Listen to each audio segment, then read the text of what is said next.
Good morning. We are going to be reading the rest of chapter 3 in your history readers. So in part 1, we heard about the Roman government.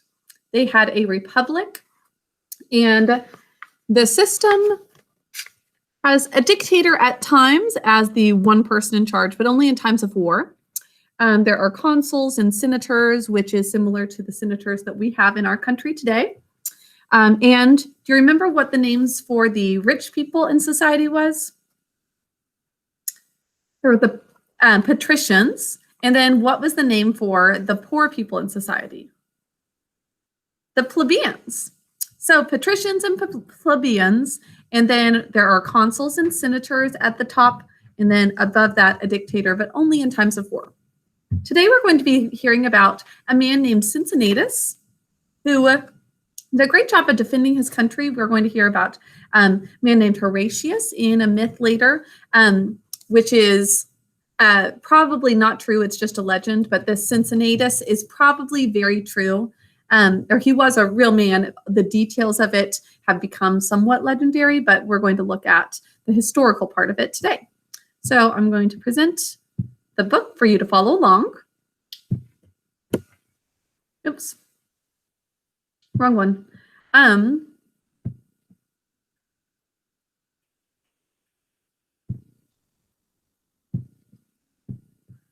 Sorry, trying to find it.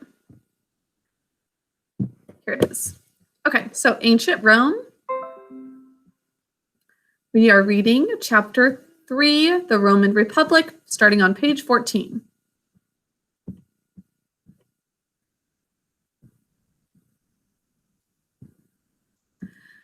So back to our story of the fake Roman family. Now, Lucius, this great city was built by people of honor, his father said. They served Rome because it was their duty. They wanted nothing for themselves.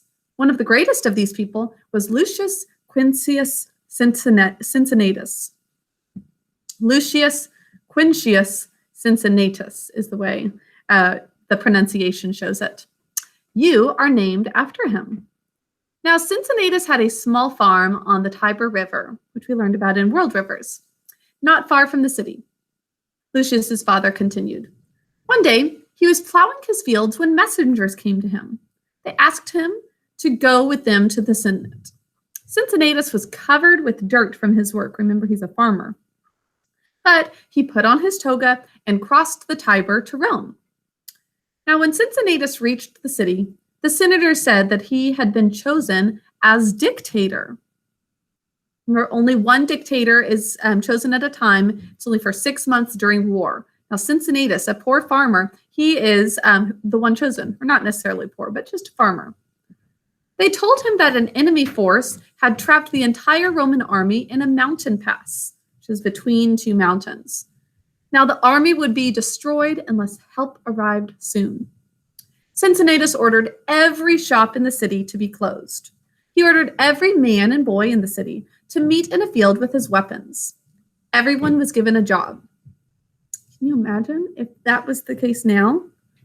Everybody had a job, including boys maybe your age, 8 years old or so, 8 and 9. These boys were fighting for the sake of their country. And soon they were ready to march. Cincinnatus led the citizen army to the rescue. They saved the Roman army. The next day, Cincinnatus returned to the Senate. He told the senators that the army had been saved. And then he returned to his farm. You have done the same if you had a success like that, saving the whole Roman army. That's all he wanted, was just to return to his farm. This great Roman wanted nothing from Rome except a chance to do his duty. He wasn't doing it to give himself honor. He wanted to do it because this is the way to protect your country. And he's stepping up when he can. That is why I named you Lucius. I want you to remember your duty as a Roman. Okay, so chapter 4 is going to be about some of these wars that the Romans were part of. Specifically, a group of wars called the Punic Wars. And later on this week, you'll also be reading the legend of Horatius at the Bridge, which is a similar story of great strength in one specific Roman to defend his country. Would you do the same for our country? It's hard to imagine that any of you would have to at your age, but when you get older, it is possible that you would have to do things to defend your country, and it shows wonderful courage that people like Cincinnatus and Horatius did that. Okay, hope that you are enjoying this ancient Rome study. Take some notes on this tomorrow, and I will talk to you later. Bye.